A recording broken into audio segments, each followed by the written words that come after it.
Joining me today from the European Parliament in Strasbourg is Denmark's European Affairs Minister Marie Bjerre.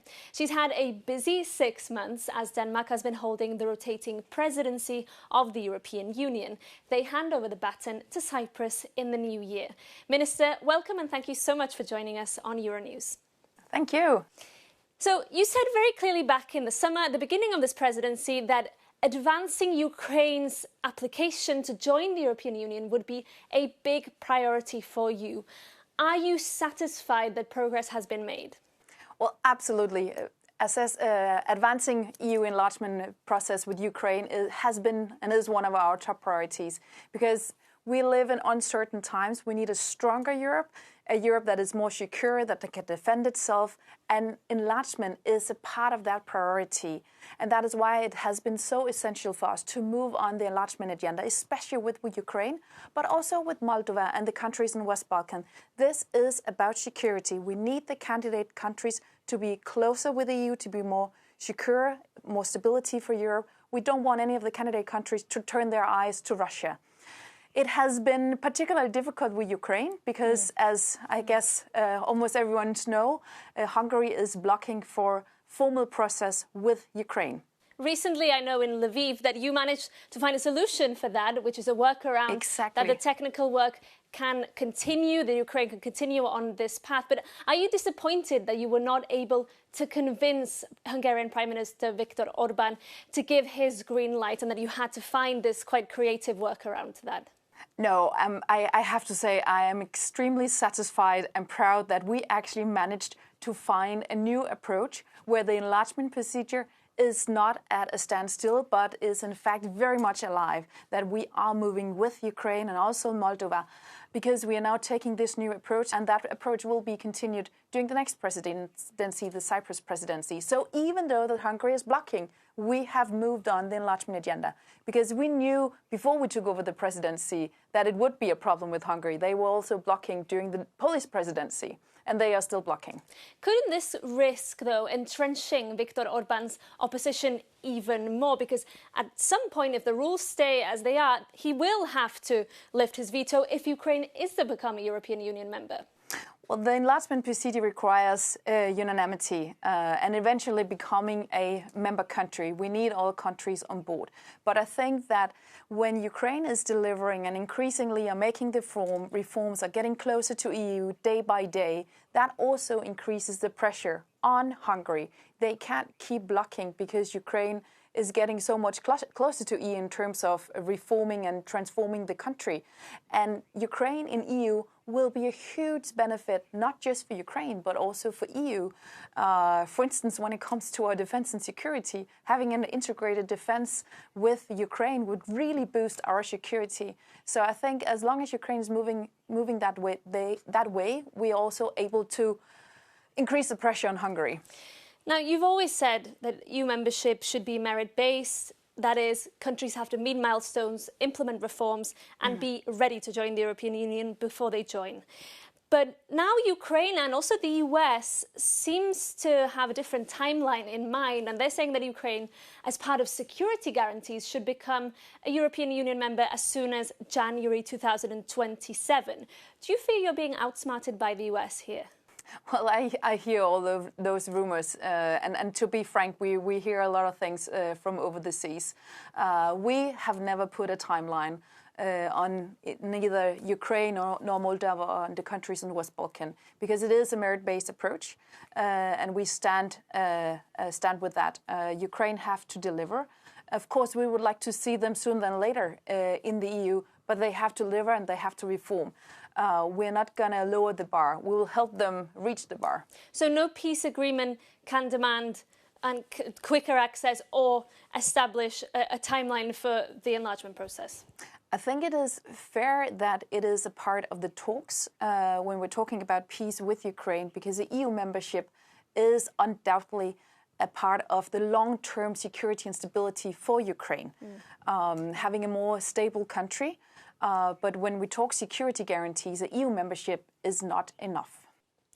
Moving on to a slightly different topic, you've also vowed at the beginning of the presidency to tackle bureaucracy and over-regulation. And in recent months, we've seen various initiatives, so-called simplification packages, stripping back EU laws in many different areas in order to restore its competitive edge.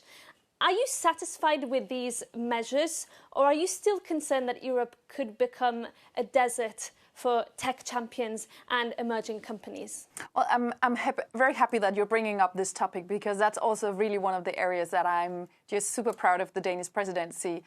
We said from the beginning that we wanted a stronger Europe in terms of security and defense, and also competitiveness. That was the second theme.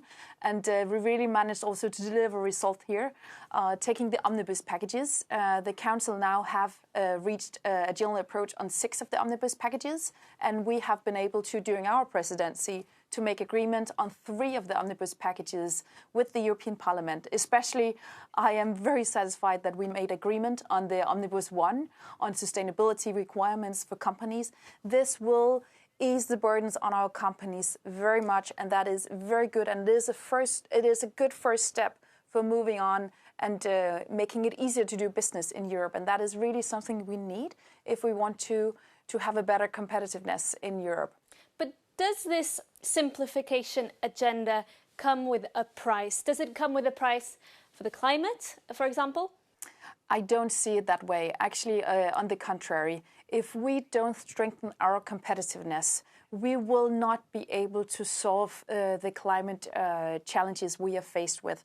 Because in order to find solutions for that, we need to have a strong economy where we do not depend on fossil fuel. Therefore, we need new green technologies. And those new green technologies, they cannot thrive if we don't have a good economic environment and where it is easy for businesses to scale and to grow, to find investment. Digital rules have also been simplified.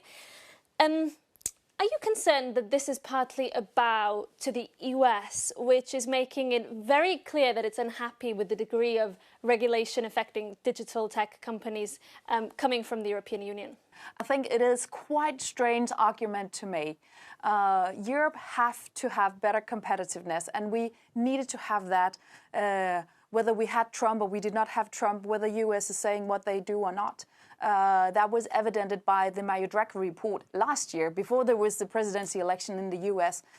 We have problems with our competitiveness, and Mario Draghi, in fact, was also pointing to that we are over-regulating in EU. So this has nothing to do with Trump or the US. This has something to do with EU, with Europe, that we want Europe to be stronger. And in order for us to be a global actor, we need to make it easier to do business, and therefore we need to ease the burdens.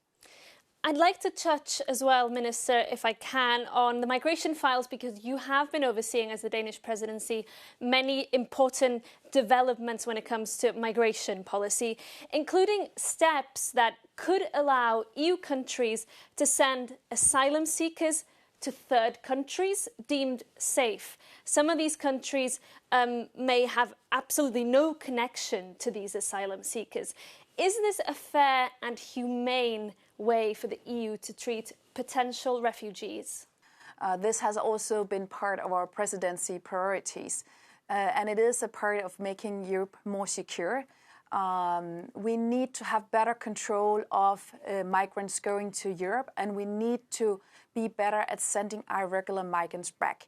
It is also about the number. There is a limitation of how many irregular migrants we can receive. That will destabilize our countries if we receive too many, if we cannot send back irregular migrants.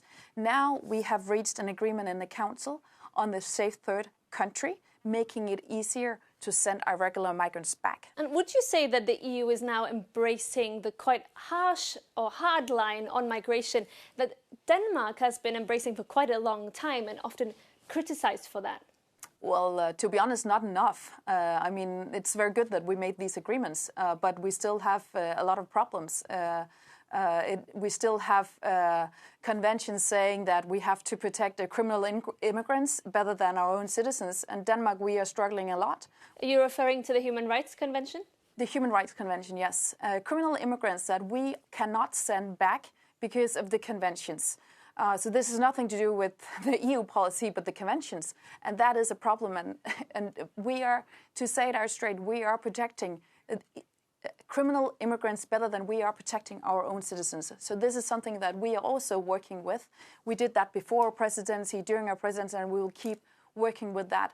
And I just acknowledge that we are now many member countries, also non-EU countries, that are now working to have this changed. And you support changing the way that convention is interpreted, is that right? Yes. We made a letter together with now, I believe it's 27 countries, some of them EU countries. It is also about trust and trust in our democracy. If it is convention and judges that are making our laws instead of elected politicians, we will lose trust in our democracy. So this is something we have to take serious. And that's what we do from Denmark. And I can see that more and more countries agree with our approach in Denmark about this. Finally, Minister, to close off, what would you say to your Cypriot counterparts? What should they really be prioritizing over the next 6 months? Well, I hope they will continue on the same track as we did, and we followed up on the Polish presidency, especially when it comes to security and defense. That was also what the Polish presidency was about. We have built on that, also on competitiveness, and this is really key issues for Europe. Now we have a roadmap from the Commission guiding us how to being able to defend ourselves in 2030. I hope that the Cyprus presidency will continue this work, and also on competitiveness. We just talked about the Omnibus 1, and now we have 8 packages, but much more will come from the Commission, and we need to reach agreements on that in the Council and with the European Parliament. So I really hope that the Cyprus presidency will do their best on this. I'm sure they will. Minister, thank you so much. Thank you.